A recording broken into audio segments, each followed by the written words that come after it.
Football federation এরা যখন success পাচ্ছে তখন কিন্তু চারিদিক থেকেই একটা বিষয় চলে আসে যে এই মেয়েরা এত বড় সাকসেস নিয়ে আসছে দেশের জন্য, তাহলে এই মেয়েরা আসলে রিটার্ন কি পাচ্ছে। আজকে আফিদে যেটা বলছে যে আপনার সিকিউরিটি যদি না থাকে, তার যদি লাইফের সিকিউরিটি না থাকে, সে যদি প্রফেশনালি এটা নিতে চায়, সেরকম প্রফেশনাল একটা সেট আপ তো ভাই লাগবে, সিকিউর একটা তাদের লাগবে যে হ্যাঁ আমি ভাই ফুটবলটা খেললে আমি এই জায়গায় যেতে পারবো, আমার এই সিকিউরিটি আছে। আসলে বাধাগুলো কোন জায়গায় থাকছে বিএফএফ এর জন্য? মানে তাদের দিক থেকে চেষ্টার কোনো কমতি আছে, মানে কি তারা চেষ্টা করছে আসলে পারছে না?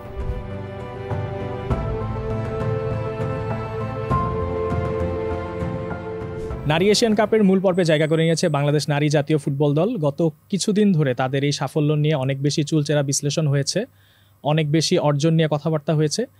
এই অর্জনের সঙ্গে একই সঙ্গে উঠে আসছে আরও কিছু বিষয়, যেগুলো আরও আগেই বাংলাদেশ ফুটবল ফেডারেশনের সেগুলো অ্যাড্রেস করা উচিত ছিল। এবং এই সব বিষয়গুলো যে গণমাধ্যম কর্মীদের কাছ থেকে আসছে তা কিন্তু নয়, দলের মধ্য থেকেও এ ধরনের কিছু গুঞ্জন কিন্তু শোনা যাচ্ছে, এবং যেগুলো আসলে কাম্য নয়। তো তাদেরকে নানা সময় নানা ধরনের প্রতিশ্রুতি দেওয়া হয়েছে, সেগুলোর বাস্তবায়ন হয়েছে কি হয়নি, হলেও কতটুকু হয়েছে, এ ধরনের নানা ধরনের বক্তব্য কিন্তু তাদের কাছ থেকে আমরা পাচ্ছি। এসব বিষয় নিয়েই আমরা আজ আলোচনা করব। আমাদের সঙ্গে স্টুডিওতে আছেন আনিসুর রহমান এবং বিশ্বজিৎ রয়। আপনাদের দুজনকে স্বাগত। ধন্যবাদ। আনিস ভাই, প্রথমেই আপনার কাছে যেতে চাচ্ছি যে দীর্ঘদিন ধরে আপনি বাংলাদেশ ফুটবলের সঙ্গে নিবিড়ভাবে কাজ করছেন বলা যায়। এখন যে বিষয়গুলো, যে কানাঘুষা বলি বা সরাসরি তাদের যে চাওয়া পাওয়া দাবি দেওয়ার কথা উঠে আসছে নারী ফুটবলারদের ক্ষেত্রে, এই বিষয়গুলোকে আপনি কিভাবে দেখছেন? যেহেতু এবং সেটা বর্তমান ফেডারেশন না, আগের ফেডারেশন থেকেও যদি আপনি ধারাবাহিকভাবে বলেন, বিষয়গুলো আসলে কি? হ্যাঁ, একটু পিছন দিকে এই জায়গাটায় আলোকপাত করার আগে একটু পিছন দিকে আমি যাই যে বাংলাদেশের কনটেক্সটে আসলে যে ওমেন্স ফুটবলটা যেভাবে চলতেছে, এটা হলো যে আপনার সারা দুনিয়ায় যে ট্র্যাডিশন ফলো করে সেই ট্র্যাডিশনের বাইরে আসলে যে বাংলাদেশ ফুটবল ফেডারেশনের ডরমেটরিতে 55 থেকে 60 জন প্লেয়ার বিভিন্ন এজ গ্রুপের রেখে তারা এখানে 3 বেলা খাওয়া দাওয়া করছে, তারা হলো রাউন্ড দ্য ইয়ার ট্রেনিং করতেছে এবং তারা প্রত্যেকটা এজ গ্রুপে কম্পিটিশন করতেছে যে ইন্টারন্যাশনাল, এবং সিনিয়র টিমও কিন্তু সেই একই ব্যবস্থা। এই ব্যবস্থাটা আসলে যে আপনি যদি আমাদের সাউথ এশিয়া, ইন্ডিয়া দেখেন, নেপাল দেখেন, ভুটান দেখেন, কোথাও দেখবেন যে এই জিনিসটা নাই আসলে। তা আমাদের এখানে যে প্র্যাকটিসটা, সেই প্র্যাকটিসটা একদমই টোটালি ডিফারেন্ট। তাতে মনে হয় যে আসলে যে ফুটবলে হয়তো এটাই হলো রোল মডেল হওয়া উচিত, যে কোনো লিগ থাকবে না, কোনো কম্পিটিশন থাকবে না, যে আপনি ডরমেটরিতে নিয়ে সারা বছর ট্রেনিং করাবেন, কম্পিটিশন খেলবে ওরা এবং ফ্যান্টাস্টিক রেজাল্ট করবে। বিষয়টা এখন এরকম দাঁড়িয়ে গেছে। তা এখন এই যে প্রশ্নগুলো আসতেছে যে আসলে যে এই মেয়েরা, সবাই জানে যে বাংলাদেশের খুবই আন্ডার প্রিভিলেজড ফ্যামিলি থেকে এরা উঠে আসছে, ফুটবল খেলতে আসছে যে একটা কারণে, সেটা হচ্ছে ভাগ্য ফেরানো। আসলে যে ফুটবল খেলে কিছু টাকা ইনকাম হবে, সেই টাকা দিয়ে সে কিছুটা স্বাবলম্বী হবে এবং তার ফ্যামিলিও একটু ভালোভাবে রান করবে, সেই উদ্দেশ্যেই কিন্তু আসলে যে ফুটবল খেলতে আসা এখানে। কিন্তু আলটিমেটলি হচ্ছে কি, আসলে ফুটবল ফেডারেশন এরা যখন সাকসেস পাচ্ছে তখন কিন্তু চারিদিক থেকেই একটা বিষয় চলে আসে যে এই মেয়েরা এত বড় সাকসেস নিয়ে আসছে দেশের জন্যে, তাহলে এই মেয়েরা আসলে রিটার্ন কি পাচ্ছে আসলে, বিষয়টা কিন্তু তখন চলে আসে এবং এই বিষয়টা তখনই আলাপ হয়। তখন দেখা যায় যে এই মেয়েরা আসলে যে মাঝে মধ্যে তাদের হলো 6 মাসের কন্ট্রাক্ট দেওয়া হয়, সেই 6 মাসের টাকাটাও রেগুলার ক্লিয়ার করা হয় না, ফুটবল ফেডারেশনের সেই সামর্থ্য নাই এবং তাদের বলে যে আমাদের টাকা নেই, আমরা কোথা থেকে দেব। বাট এটা ঠিক যে ফুটবল ফেডারেশন এই মেয়েগুলোকে আপনার তাদের হলো এডুকেশন, তাদের ট্রিটমেন্ট এবং তাদের হলো ডরমেটরিতে রাখা, তাদের পোশাক, এগুলো কিন্তু কম বেশি তারা প্রোভাইড করছে, যেটার পেছনে বাংলাদেশ ফুটবল ফেডারেশনের, আমি যদি 2022 সালে সাব চ্যাম্পিয়নশিপের পরে তৎকালীন প্রেসিডেন্ট কাজী সালাউদ্দিনের কথা বলি, যে এইগুলো করতেই তাদের বাৎসরিক 1 থেকে 1.25 কোটি টাকা খরচ হয় এই মেয়েগুলোর পিছনে। তো ওই সময় যখন চ্যাম্পিয়ন হয়ে আসলো, তখন যে তাদের কারো হলো স্যালারি ছিল 10,000, কারোর ছিল 15,000, সর্বোচ্চ সাবিনা পেত 20,000। তো এটা নিয়ে ওই সময় খুব সমালোচনা হয়েছিল এবং সেই সমালোচনার জবাবে কাজী সালাউদ্দিন বলছিল যে এটা আসলে যে স্যালারি না, এটা হলো তাদেরকে একটা অ্যালাউন্স দেওয়া হয়, এবং তার পরবর্তীতে তাদের কন্ট্রাক্ট দেওয়া হয়েছিল এবং তাতে হলো একটা প্লেয়ার হলো সর্বোচ্চ পেমেন্ট পেত হলো 50,000 এবং নিচে ছিল খুব সম্ভবত 20,000। 6 মাসের কন্ট্রাক্ট দেওয়া হলো, তারা 6 মাস পরে কিন্তু এই ফুটবল ফেডারেশন আর হলো কন্টিনিউ করতে পারেনি, বলছে যে আমাদের তো টাকা নেই, আমরা কি করব, আমাদের কেউ স্পন্সর করে না। পরবর্তীতে নতুন কমিটি আসার পরে এই নতুন কমিটি গত মার্চ মাসে আবার একটা কন্ট্রাক্ট 54 জন প্লেয়ারকে দিছে, যেটার হলো রেঞ্জ হচ্ছে আপনার সর্বোচ্চ 55,000 আর সর্বনিম্ন 25,000 টাকা। তো এই টাকাটাও আসলে যে গতকালকেই যেরকম ক্যাপ্টেন আফিদার সাথে কথা বলতে আমরা যখন কথা বলছিলাম, তখন সে বলছে যে মায়ানমারকে হারানোর পরে সে ওমেন্স কমিটির চেয়ারম্যানকে বলছে যে আমাদের হলো স্যালারিটা ক্লিয়ার করা যায় কিনা। দ্যাটস মিন তারা দেখেন যে এই টাকাটার জন্যেই আসলে যে তারা খেলছে। তো সেই জায়গাগুলো আসলে যে ফুলফিল হচ্ছে না। আর আরেকটা বিষয় হচ্ছে যে এটা কিন্তু গেলে একটা পার্ট, আরেকটা পার্ট সবসময় বলা হয় যে আমাদের সাউথ এশিয়া আমরা 2বারের চ্যাম্পিয়ন, আমরা একটু নেক্সট লেভেলে যেতে চাই। তা নেক্সট লেভেলে যেতে গেলে আপনি তো আর জাপানের মতন বা অস্ট্রেলিয়ার মতন জায়গায় যাইতে পারবেন না, মিডিলে যেতে হবে, যেটা হলো ভিয়েতনাম, চাইনিজ টাইপের যেটা খেলে, ধাপে ধাপে ধাপে ধাপে আগাতে হবে। তাই সেই ধাপে যেতে গেলে আসলে যে ফুটবল বা ওমেন্স টিমকে আপনার আরও facilities, training facilities, ground facilities, gym facilities, এরকম অনেক কিছু, যে আবার কম্পিটিটিভ ম্যাচ প্রত্যেকটা উইন্ডো অ্যাভেল করা, এই বিষয়গুলো চলে আসে। এবং এই বিষয়গুলো আসলে ফুটবল ফেডারেশন পিছনে বলেন বা এই সময় বলেন, তারা কিন্তু প্রতিশ্রুতি দেয় যে এটা আমরা করব, কিন্তু আলটিমেটলি আসলে যে করা হয় না। আমি যদি নতুন কমিটির কথাই বলি, যে এরা যখন back to back sub champion হয়ে আসলো, তখন এদের প্রথম নির্বাহী কমিটির সভা শেষে বলা হয়েছিল যে এই মেয়েদেরকে আপনার 1.5 কোটি টাকা একটা বোনাস মানি দেওয়া হবে। তো এইটা ধরেন যে আজ প্রায় 7-8 মাস হয়ে গেল, এখনও সেই বোনাস মানিটা তাদের দেওয়া হয়নি। এই বোনাস মানিটার জন্য তারা হয়তো ওয়েট করতেছে, মুখে হয়তো বলে না, হ্যাঁ, কিন্তু তারা যখনই বলা হয় ফুটবল ফেডারেশন বলছে তারা দিবে, তারাও এটা অ্যাকসেপ্ট করে নেয় যে তাদের জীবনটা আসলে স্ট্রাগলের। তো সেই দিক থেকে আমার মনে হয় যে এই যে বিষয়গুলো, যে ভালো ম্যাচ খেলা, ট্রেনিং ফ্যাসিলিটিস, আজকে আবাহনীর মাঠে ট্রেনিং করতেছে, পরের দিন মাঠ অ্যাভেলেবেল না, বসুন্ধরা কিংসের মাঠে চলে গেল, 2 দিন ওখানে করলো, মাঠ অ্যাভেলেবেল না, ওই আরেক জায়গায় চলে গেল। এই যে পার্মানেন্ট যে একটা গ্রাউন্ড নাই, যে মেয়েরা আসলে যে প্রতিনিয়ত খুব সুন্দর, মানে বিয়ন্ড এক্সপেকটেশন, আসলে যে এবার যে এশিয়া কাপ কোয়ালিফাই করছে, আমি কারোর কাছ থেকেই ফুটবল ফেডারেশনের কোনো অফিসিয়াল বলেন, কোনো প্লেয়ার বলেন, কেউ কখনো বলেনি যে আমরা হলো কোয়ালিফাই করতে যাচ্ছি বা আমরা হলো ফাইনাল রাউন্ডে খেলতে চাই। কিন্তু এরা যখন মাঠে পারফর্ম করছে এবং তারা আসলে যে মানে সুন্দর ফুটবল খেলা সবাই দেখছে, তারা হলো সুন্দর ম্যাচ খেলে আসলে যে কোয়ালিফাই করে আসছে। তো সেই জায়গা থেকেই আমার মনে হয় যে এই আলোচনাগুলো ভবিষ্যতে যত আগাবে ততই থাকবে। বাট এগুলো আপনি যেটা বলেন যে ফুটবল ফেডারেশনের, এগুলো আসলে সিরিয়াসলি অ্যাড্রেস করা উচিত। বিশ্বজিতের কাছে জানতে চাচ্ছি, এই একই আলাপের প্রসঙ্গ ধরে, যে গতকালকেই বাংলাদেশ জাতীয় দলের অধিনায়ক আফিদা খন্দকার, উনি কিন্তু এই কথাগুলোই বলেছেন, বেটার ফ্যাসিলিটিস চান, মাঠ চান, যে একটা আমাদের পার্মানেন্ট মাঠ থাকুক, ইভেন খাওয়া দাওয়ার কথাটাও কিন্তু বলেছেন, যে নিউট্রিশন বা খাবার দাবার ব্যাপার। এবং শেষ একটা পর্যায়ে উনি বলেছেন যে ওনাদেরকে যে প্রতিশ্রুতি দেওয়া হয়েছিল 1.5 কোটি টাকা দেওয়া হবে, ওনারা এক্সপেক্ট করছেন যে এটা ওনারা পাবেন। আনিস ভাইয়ের কথা ধরেই বলতে চাচ্ছি যে একটা স্ট্রাগলের পিরিয়ডের মধ্য দিয়েই তারা উঠে এসেছে, এবং এত বড় সাফল্য অর্জনের পরও তাদের কিন্তু এই স্ট্রাগলটা শেষ হচ্ছে না। তো এই বিষয়টাকে আসলে কিভাবে ব্যাখ্যা করবেন? সাব্বির, আপনি তো জানেন যে এইসব কথা বললে যে বিষয়টা খুব উঠে আসে আর কি, আমাদের যারা কর্মকর্তা আছেন, দায়িত্বে আছেন, তারা মনে করেন যে এটা একটা নেগেটিভ ক্যাম্পেইন। তো আমরা ক্যাম্পেইন আর ক্রিটিসিজমের জায়গাটাকে একটু মানে আলাদা করে যদি না দেখতে পারি, তাহলে কিন্তু উন্নয়নের জায়গাগুলো কিন্তু আপনি ওই জায়গা মতো যেতে পারবেন না। এখন আমরা কিন্তু আনিস যেটা বললো যে বিয়ন্ড এক্সপেকটেশন, মেয়েরা মাঠের পারফরমেন্স দেখাইছে। এখন আপনি বিয়ন্ড এক্সপেকটেশন তো দূরের কথা, আপনার মিনিমাম জায়গাটুকু আমরা ঠিক করতে পারতেছি না মেয়েদের, মানে মিনিমাম যে ফ্যাসিলিটিসগুলো দরকার। দেখেন কতটা আনফর্চুনেট, আজকে আপনি বাংলাদেশ ক্যাপ্টেনের আফিদার ইন্টারভিউগুলো পড়েন, মোটেও আপনার কাছে ভালো লাগার কোনো বিষয় না এগুলো।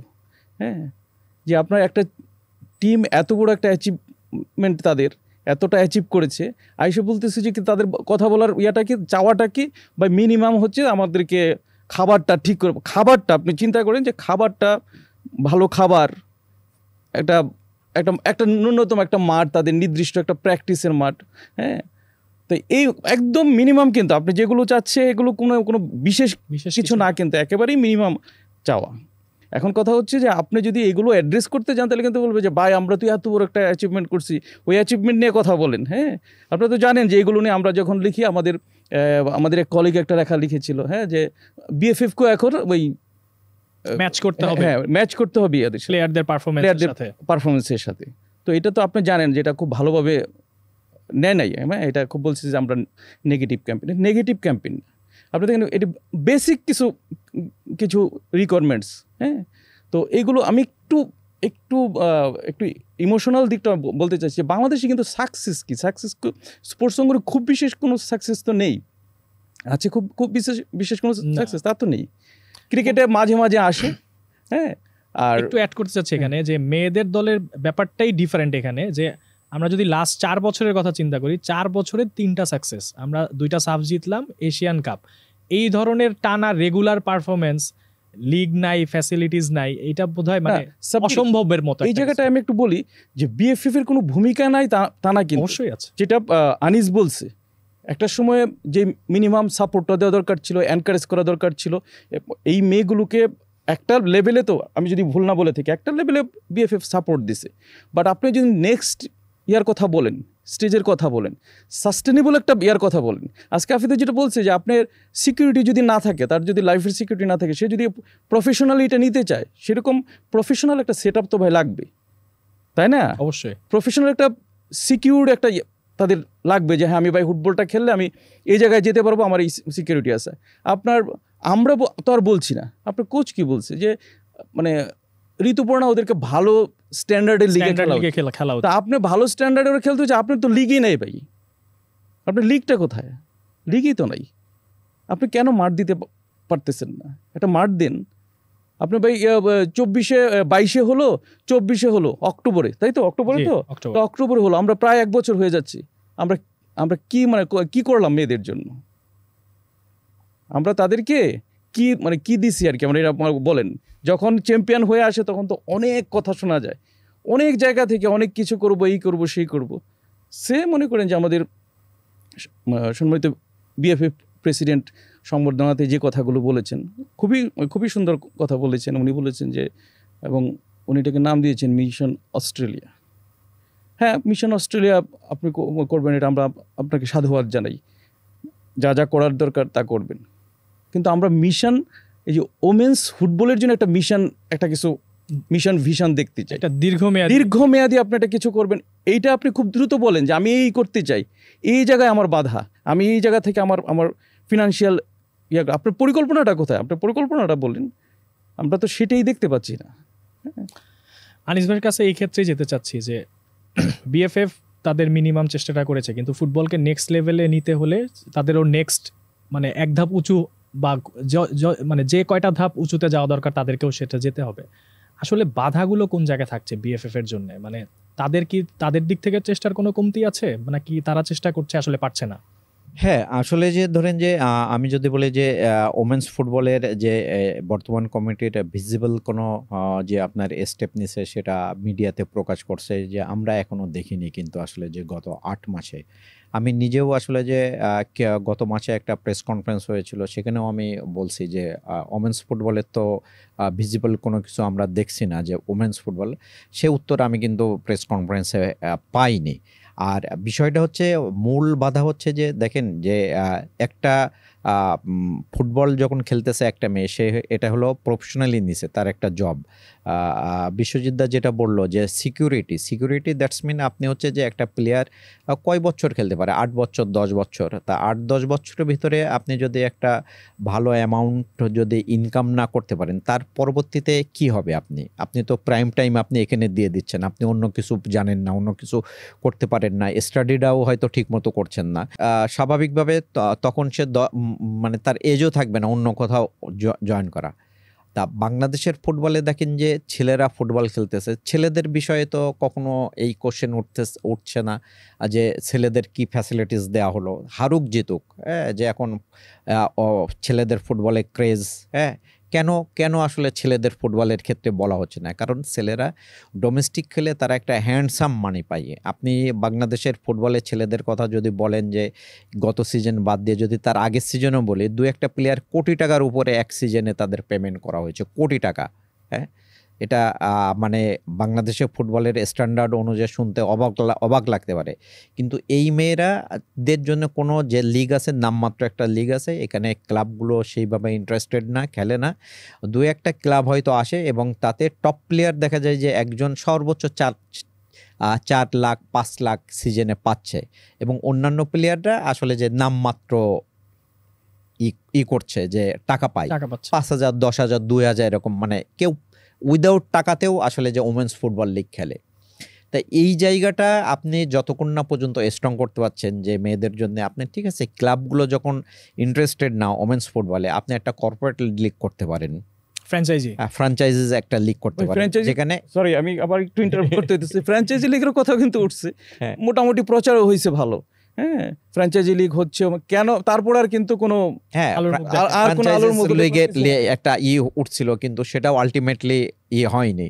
হ্যাঁ, যে আজকে হয়তো মেয়েরা ভুটান লিগে খেলতেছে, ভুটান লিগ নিয়ে সমালোচনা করা যায়, ভুটান লিগের স্ট্যান্ডার্ড কি। আসলে যে ভুটান লিগের স্ট্যান্ডার্ড কি সেইটা মুখ্য বিষয় না। মুখ্য বিষয় হচ্ছে যে এখানে মেয়েরা খেলতে যাচ্ছে এবং মাস শেষে প্রত্যেক মাস শেষে তারা $500-600 বা আপনার কিছু টাকা তারা সেখান থেকে পাচ্ছে। টাকাটাই আসলে যে মুখ্য এখানে তাদের, যার জন্য এত প্লেয়ার আসলে যে ওখানে গেছে খেলছে। এটি তাই এখান থেকে যে বের হয়ে আসতে গেলে যে আমরা স্ট্যান্ডার্ডের কথা বলছি, যে ফুটবল ফেডারেশনেরও কখনোই এটা হবে না। একটা হলো সাস্টেনেবল যদি একটা লিগ দাঁড় করানো যেতে পারে, যেটা 6 টিম হতে পারে, 8 টিমের হতে পারে, যেখান থেকে অ্যাটলিস্ট আমি যদি বলি যে সিজনে 10 থেকে 15 লাখ টাকা যদি একটা মেয়ে ইনকাম করতে পারে, যে তাহলে যে আপনার তার ফ্যামিলিকেও সে সাপোর্ট দিতে পারবে, তার সে নিজেও ভবিষ্যতের জন্য কিছু গোছাতে পারবে। এবং ইভেন তখন ফুটবল ফেডারেশনের আর এই যে মাসে মাসে যে 55,000 40,000 যে 4-5টা ক্যাটাগরিতে যে টাকা দেয়, সেটাও কিন্তু তখন কেউ কোশ্চেন তুলবে না, কেউ আসবেও না, এবং এই মেয়েরাও হয়তো চাইবে না যে আমার টাকা দেন। কিন্তু এরকম একটা আপনার অবশ্যই একটা লিগ ইন্ট্রোডিউস করা খুবই জরুরি। তো সেই জায়গাটায় আসলে যে অনেক পিছিয়ে আছে বাংলাদেশ ফুটবল ফেডারেশন। এটা আগামী 3-4 বছরেও হবে কিনা আমি ডাউট আসলে, যে কারণ এটা আমি বলতেছি যে এই কারণে যে প্রিভিয়াস যে এক্সপিরিয়েন্স থেকে মনে হয়েছে যে এটা অত সহজ বিষয় না আসলে। উদ্যোগটা কি আছে? উদ্যোগ আমি এখনো স্টিল আমি প্রথমেই বললাম যে ভিজিবল কোনো কিছু আমাদের এখনো জানানো হয়নি বা হয়নি। একদম শুরুতে ওমেন্স কমিটি কিছু ক্লাবের সাথে বসেছিল যে ওমেন্স লিগ নিয়ে তাদের কি, এবং সেই ক্লাবগুলোর মানে পাল্টা ডিমান্ড ছিল ফুটবল ফেডারেশন থেকে, তাদেরকে যদি আপনার কত লক্ষ টাকা করে দিলে তার হলো ওমেন্স ফুটবলে পার্টিসিপেট করবে। হ্যাঁ, তাই এই যদি হয় পরিস্থিতি, তাহলে আসলে যে ডোমেস্টিক বা একটা সাস্টেনেবল লিগ ইন্ট্রোডিউস করা খুবই টাফ। আর আরেকটা জিনিস আমি বলতে চাই যে আমি প্রথমেই যেটা বললাম যে এটা হচ্ছে যে ট্র্যাডিশনের বাইরে আসলে যে বাংলাদেশ ফুটবল যে 55টা একটা প্লেয়ারের পুল নিয়ে তারা আস্তে করে এগিয়ে যাচ্ছে। এই প্লেয়ারটা যখন অন ফর্ম বা পড়তির দিকে থাকবে, যে আমরা তখন দেখা যাবে যে আমরা 15 বছর আগে যেখানে ছিলাম, বাংলাদেশের ওমেন্স ফুটবল আবার সেখানে ফেরত যাবে। একদম সিম্পল। এই যে শঙ্কার কথাটা আনিস ভাই বললেন, বিশ্বজিৎ আপনার কি মনে হয় এই শঙ্কার নিয়ে আপনি কিভাবে দেখেন? সাব্বির, আমার তো দীর্ঘদিন হয়ে গেল ওই স্পোর্টস অঙ্গনে। হ্যাঁ, আমি অন্যান্য স্পোর্টসের সঙ্গে তুলনাটাকে কেন উড়িয়ে দিবেন না বা উড়িয়ে দিতে পারি না, এই কারণে যে আমাদের স্পোর্টসের পুরো অঙ্গনটার দিকে তাকান। ফুটবল এক সময় কোথায় ছিল, এখন কোথায়? ক্রিকেটের অবস্থা দেখেন, একটা লেভেলের পরে কিন্তু আর আমরা যেতে পারছি না। এই একটা লেভেলের পরে যার যেতে পারি না, এটার মূল কারণ হচ্ছিল ওই যে আনিস যেটা বলল, যে আপনার যদি প্রপার স্ট্রাকচার না থাকে। আপনি দেখেন আমাদের স্কুল আর ফুটবলের যাত্রাটা কোথা থেকে? 2010 থেকে বোধহয় খুব সম্ভবত আমাদের ফুটবলের, যদি আপনি এই ওমেন্স ফুটবলের যাত্রাটা যদি ধরেন, তো তখন বলা হলো যে কলসিন্দুর, আমরা কত ইমোশনাল স্টোরি, কত কিছু যে কলসিন্দুর, মফিজ স্যার, কলসিন্দুর, আমাদের ছোটন ভাই, সব কিছু মিলে একটা ভাইব এক ধরনের। হ্যাঁ, তখন সেটা একটা দারুণ ব্যাপার ছিল। কিন্তু আপনি এখন কি কলসিন্দুর আছে আপনি কলসিন্দুর বা এইভাবে দুই একটা স্কুল বা অমুক এইগুলো দিয়ে আপনি পারবেন না একটা যদি প্রপার স্ট্রাকচার না থাকে। কারণ মেয়েরা কেন আসবে, আপনি যখনই একটা স্ট্যান্ডার্ডে যেতে যাবেন তখন আপনার স্ট্রাকচারটা প্রফেশনাল হইতে হবে, স্ট্রাকচারটা স্ট্যান্ডার্ড স্ট্রাকচার হইতে হবে। আমি বলতেছি না যে আপনি কালকে করে ফেলবেন, আমি বিএফএফকে আমরা বলতে পারবো না যে ভাই আপনি ওই 2024 যে অর্জনটা হলো তারপরে আপনি সবগুলো করে ফেললেন না কেন, আমরা কিন্তু এটা বলছি না। আমরা বলছি যে 2024 হলো, তখন আপনার 24 সাকসেসের পরে আমাদেরকে কথা বললো মেয়েরা বেতন পায় না। এর চেয়ে লজ্জাজনক কিছু আছে বলেন?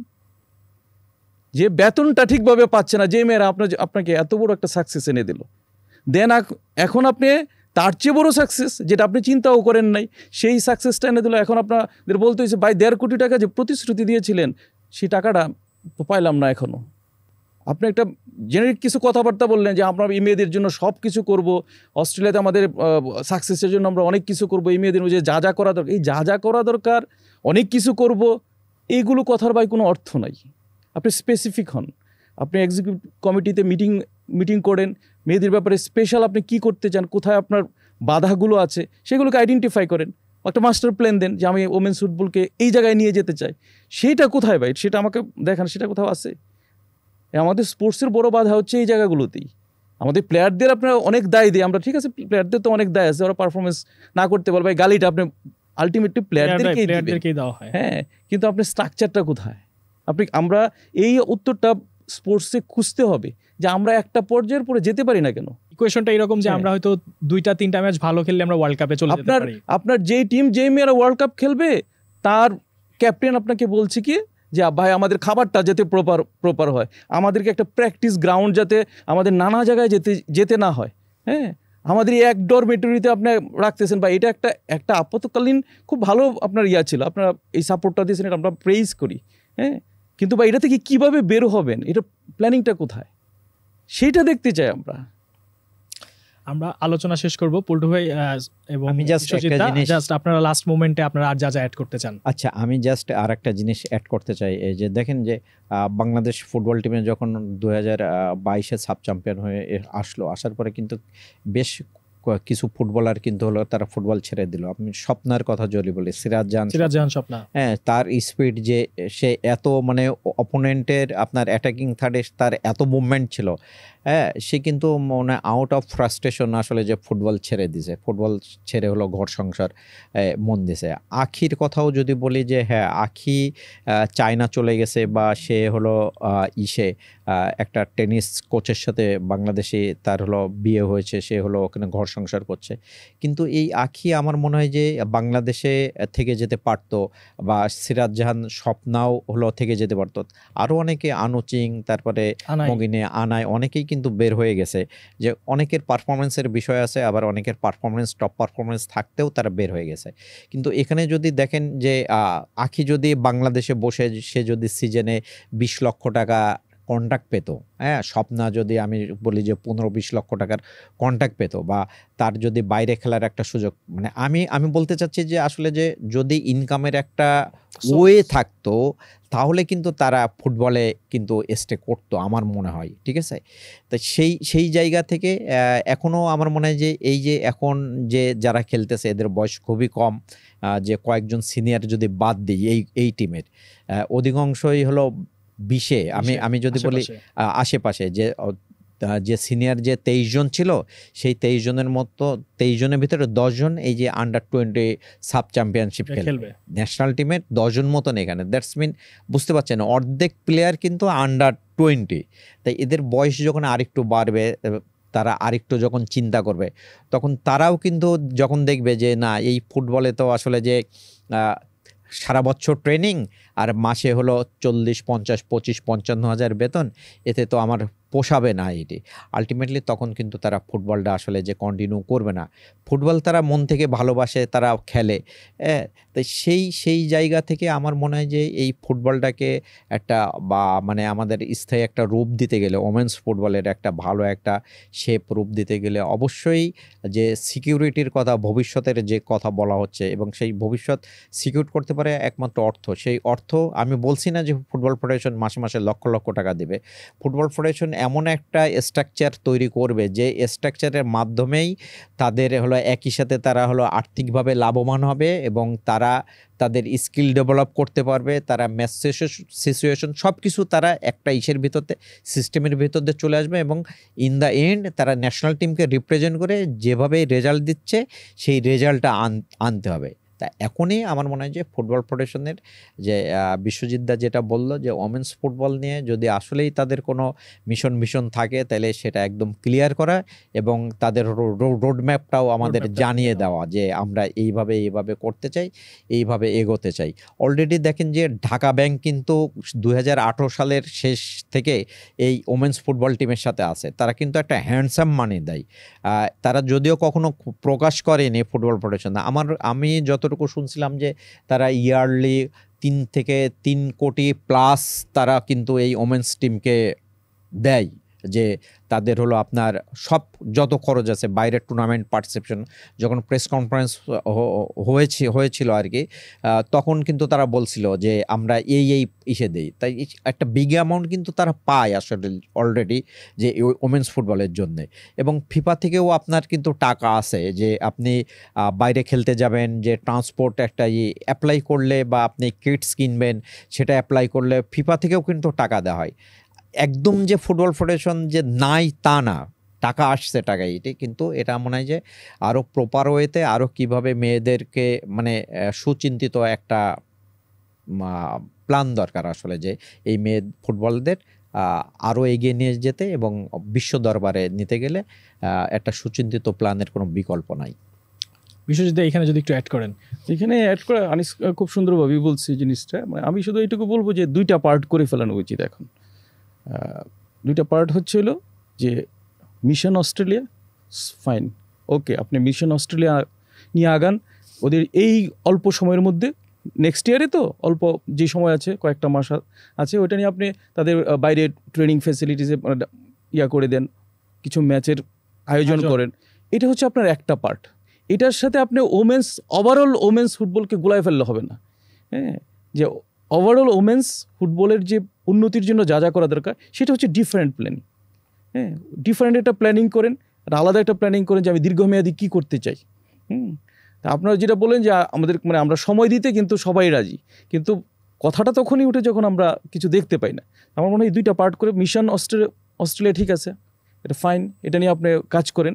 সাথে মিশন কত একইভাবে প্যারালালি আরেকটা যেটা আপনার সবচেয়ে জরুরি যে বিষয়, যেটা টিকিয়ে রাখার জন্য আরেকটা জিনিস আমি একটু শেষ করতে চাই। ওমেন্স ফুটবল আমার কাছে মনে হয় আর কি, এটা কিন্তু পারফরমেন্স তো একটা প্রোডাক্ট, তাই না? যে ক্রিকেট যেরকম একটা প্রোডাক্ট ওরা সেল করতে পারছে, হ্যাঁ, এই ওমেন্স ফুটবল উপযুক্ত সময়, এখন উপযুক্ত, আপনি এটাকে ক্যাশ করে এখনই উপযুক্ত সময়। আপনি এটাকে আপনার এটা ভালো নেতৃত্ব পেলে অবশ্যই আপনি এটাকে ক্যাশ করতে পারবেন। কারণ বাংলাদেশে খুব বেশি স্পোর্টস তো ভাই সাকসেস নাই, এই একটা স্পোর্টস মেয়েরা অনেক ভালো করতেছে, সেটাকে আপনি এটা নিয়ে আপনি অনেক কিছু করতে পারেন, এখন অনেক কিছু করা সম্ভব। আমরা এটা আশা করবো, মানে একদম ইয়াং একজন আছেন নেতৃত্বে, হ্যাঁ, তাবিদা ওয়াল সাহেব, হ্যাঁ, ওনার প্রতি শ্রদ্ধা রেখেই বলছি যে ওনার নেতৃত্বে আমরা আশা করবো যে একটা মানে দীর্ঘমেয়াদী একটা পরিকল্পনা এবং মিশন অস্ট্রেলিয়া, এই 2টা পরিকল্পনাকে নিয়ে উনি এগিয়ে যাবেন। এবং আমরা সবচেয়ে দুঃখজনক হচ্ছিল এই জায়গাটাতে থাকতে চাই না, আমরা যারা স্পোর্টস নিয়ে থাকি, আমরা ফিল্ড কি হচ্ছে, খেলাটা কেমন হচ্ছে, কোথায় খেলার সৌন্দর্যটা কোথায়, সেই জিনিসটা নিয়ে লিখতে চাই। আমরা এই যে কেন খাবার ঠিক পাচ্ছে না, মাঠ পাচ্ছে না ভাই, এইটা নিয়ে আমরা থাকতে চাই না। আপনাদের দুজনকে ধন্যবাদ। সুফির।